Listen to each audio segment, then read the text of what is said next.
Annyeonghaseyo, ako nga pala si Jindy, nagtatrabaho dito sa South Korea. Babaeng nangarap, nagsikap, ngayon nakarating na sa South Korea. At patuloy kong i-share sa inyo ang buhay ko dito sa South Korea.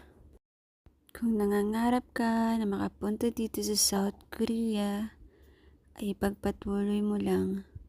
At huwag kang susuko. Dahil katulad mo, nangarap lang din ako. Pero yung pangarap na yon ay ginawa ko, pinagsikapan ko, at binuhos ko ang oras ko para matupad ang pangarap ko. At di ako nabigo dahil sa tiwala na mayroon ako sa sarili ko at nanalig sa Diyos. Kaya ako nakarating dito sa South Korea. Maraming tao ang nagsabi sa akin na hindi ako makarating sa South Korea.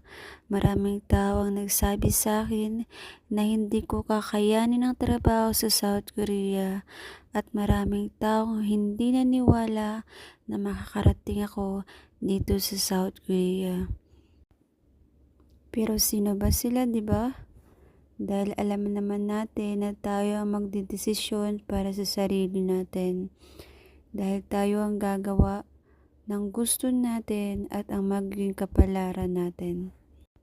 So hanggang dito lang muna ang aking kwento. Sa susunod naman, ako nga pala si Jinly, tatrabaho dito sa South Korea at patuloy yung subaybayan ng aking kwento dito sa South Korea. Maraming salamat po sa inyong pagkikinig at panonood ng aking videos.